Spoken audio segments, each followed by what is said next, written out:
Okay, the Torite Goho.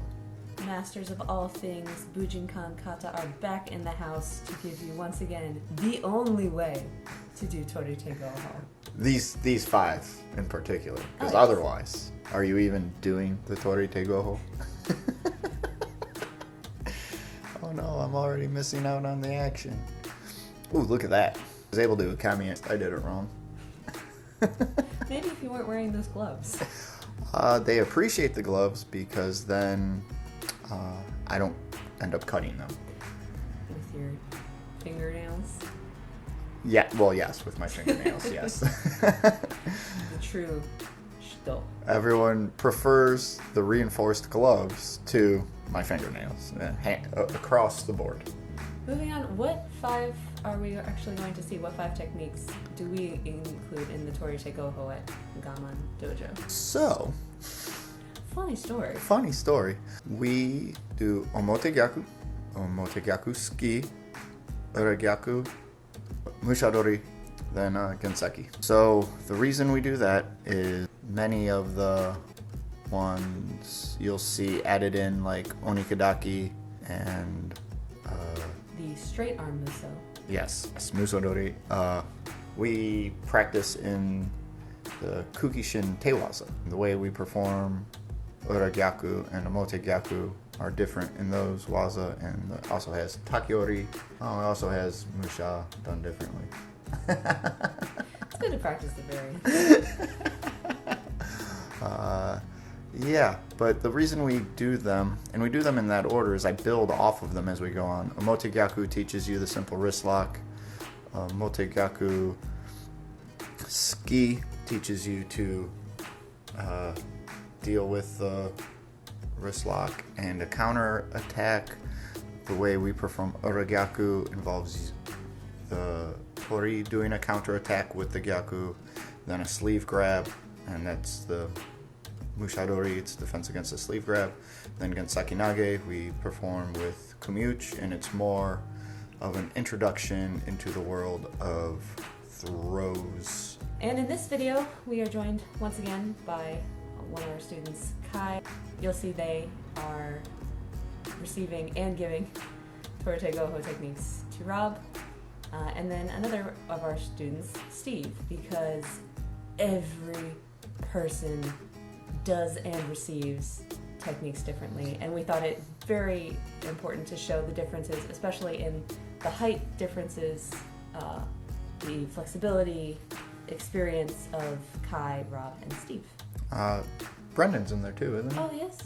And the other thing is there's a difference of when I'm teaching these to an individual, like the green belt, and when I'm practicing them on an individual. So the thing you'll probably notice is how Kai is able to uke everything quite easily, and everything is able to be performed quite easily by both of us.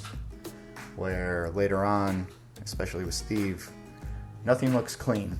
I was going to mention that everything with Kai, this looks more like it was recorded for demonstration purposes, where with Steve, it looked kind of messy. It didn't seem like techniques actually got finished, and it didn't, maybe it was the distance from the camera, but it didn't seem like not at all. No, it's so, you know, it's one of the things, what are you actually working on? Here, I'm working on teaching Kai how to do these properly. With Steve was working on how to do them properly. If I let Steve do them, he's not going to learn how to do them properly. So that's one of those fine things here with Kai. I allow Kai to perform each action as long as the correct steps are followed. With Steve, that doesn't matter. It does, you know, just like in real life, sometimes it doesn't matter if you do it right. It doesn't mean it's going to work. I think that's one of the big things that we see videos criticized for online. Someone will upload a video of the technique working flawlessly because the uke is so submissive or so gentle. It doesn't resist. Or if the tori is moving twice the speed. Whoa! They're just that good. They're a speedster. They're a speedster. Yeah, it's easy to win a race if you're the Flash and everyone else is the turtle. Sure, and you know, in particular, you know, it's not like I'm trying to sabotage Steve within the context of the training, though, and Steve is aware of it. It's not like I am going to hurt Steve on purpose, but I will do things that could cause him, you know, pain or suffering if he's not aware of them while I'm doing it, sort of thing. And it's not really fair, but that's how you learn to cope with those things. But that comes back to the idea of what we do as an art and science. You start with the basics in a very controlled, sterile setting. And then as you increase the variables, as you increase the speed, as you increase resistance, then the person hopefully learns, oh, when nothing is left to chance, this works well, but when these different elements change, this is how I should change in order to have a greater chance of succeeding. For sure. Yeah, like you said, isolating variables. And I think the opener for the video is actually me performing one of the techniques correctly, if I remember. And Steve's still just punching me. So I do a motogaku, but didn't stop me from getting punched. And it's like, oh, well, whatever, he tagged me. But if there was a knife in that hand, all of a sudden those things, you know, that changes things a lot, just getting tagged by that hit. So having the knowledge that that's a possibility, you know, heightens awareness of what is actually taking place. I think the biggest thing that you can see difference-wise in that progression of difficulty and the progression of resistance would be the Urigaku that were performed with Kai and the Urigaku that were performed with Steve and Brendan. Especially with Kai, the very first one, you were able to roll out of it no problem. The second one, I think there was a roll I'd have to rewatch. Oh, and then the third one, you actually were flattened by their technique. That's funny that you mentioned that. So that's something. So Uragyaku, I usually work on just them performing the lock in order to get the opponent away from them, and then controlling that to a point where the person cannot ukemi out of it. And that's where Kai was at in the training that day. So that's what we ended up working on, and Kai was finally in a place to get that done correctly for, I think, the first time, to be honest. No way. Yeah. Aww. I know. That's awesome. Yeah. Meanwhile, with Brendan, when it came to the Uragyaku, as you can see, he doesn't give so easily. You actually have to earn the gyaku. Oh, well, I also didn't want to break his arm. There's one spot where I take the Uragyaku and I go over his elbow, and he didn't ukemi, and if I would have drove through with my body, I would have dislocated something. Yeah, that's not good. So that's when, instead of bullying through, I guess there's a chance he could have flipped out of it, but not if I took the angle on the elbow down. So instead of bullying that through, I reestablished a good connection that I could feel. And then, these are entertaining to watch, aren't they? But I reestablished that connection and then did something closer to a proper technique, you could say. Though there's some people that might say none of that was proper. But, you know, it's easy when someone's trying to let you do it. Right. So if the ukemi is there, if they realize that they have an ukemi or not, if they're able to take it, I know some of our students have shoulder issues or they've got bad backs or something that for some of these techniques could really mess you up if taken incorrectly or if taken too fast, too far. My shoulder was separated just the other week, right? Yeah. Partially. It was already separated once. Anyway, Mushadori will do that. So, that's things you have to be aware of. And also, another thing about the uke in all of these techniques is when they decide the kata is finished. Ooh, that's a fun topic. The other one I like is when does it begin? Many people don't begin until they're in striking range, and by then, that's when you know you've already got it. Because if you start before they do, it makes it easier. That's something you'll see with, I don't want to name drop, but you know, the guys that are good in that other country. The top ones. With the names. But like, especially Soke, he never begins. It never ends. It's always on. You know, and it's like the whole zero thing. But you know, he'll never. There's times where he won't even look at the uke, and they have to attack. He's just he's already just doing his thing. But you know, there's different things. You know, also working on that mentality of things are on is something that you need to work on early on. But yeah, that's one of the reasons it looks so different with each person. It depends if I'm trying to teach them something, you know, if that something is the technique, if this is a good vessel for teaching things other than these techniques once you learn them. You know, they can teach you some very, very difficult lessons in control and awareness once the technique itself is already learned. And I really enjoy using these for that, as you might see on the black belts. You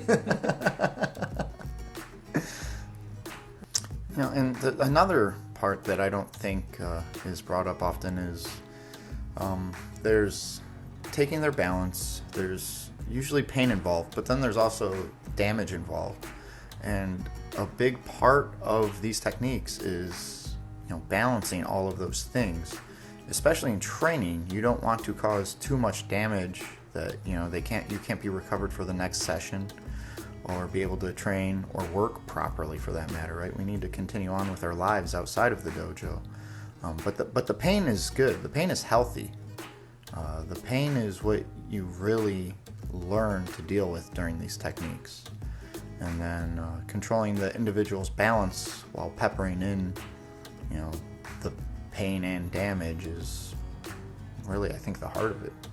Something that's helped me appreciate the Torite Goho, especially in these times where we can't necessarily train with different people and different body types, is that when you learn how to take someone's hands, how to take someone's balance, how to create locks in various ways, you also learn how those things can be done on you. Oh, for sure. So you learn not only what you should be looking for when trying to apply this on a new person, but also what to look for to avoid having it done to you. So if you start to feel the pain in a certain area, if you start to see your arm bending in a certain way, oh, this reminds me of so-and-so technique from the Torite Goho, you can be better prepared to avoid the ending. Sure. Yeah, of course it teaches ukemi, right? I mean, that's, as a green belt, this is used to teach ukemi, at least in our dojo, right? And then it is, like you said, also used to teach how to break ukemi. But even outside of hand-to-hand combat, once you have weapons as well, the problem most people have when using weapons is, I have a weapon. They forget that they also have their bare hands too. At any point you can let go of the weapon and can continue bare-handed, or the weapon can be taken from you. Yes. Your hands can be pinned to the weapon. Mutodori especially. So when it comes to using the weapon, I usually default more to a Sanshin mindset. But I really like where your head is at with that, actually.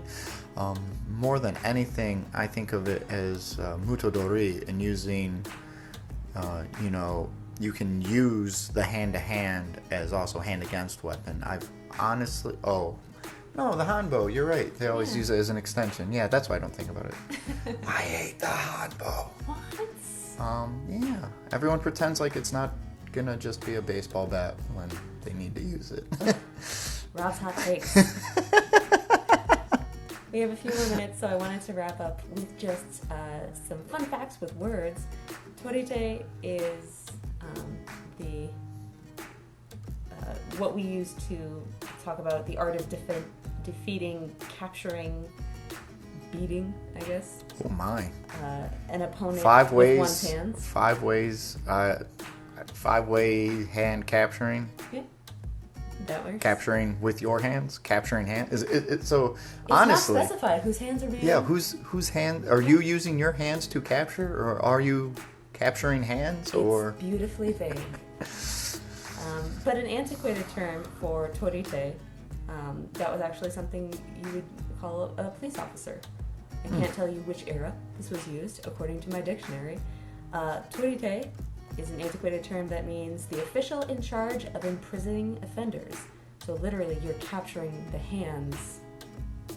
Like a prisoner, or like a officer would capture. In handcuffs, or you would take someone in. You are capturing their hands and imprisoning them, or you're using your hands to capture them. Once again, beautifully vague. Very poetic. That has been the basics of Torite Goho Kihongata with Gaman Dojo. And if you're interested, check out our website for more. Gaman Zioi! Come on, Zuyoy.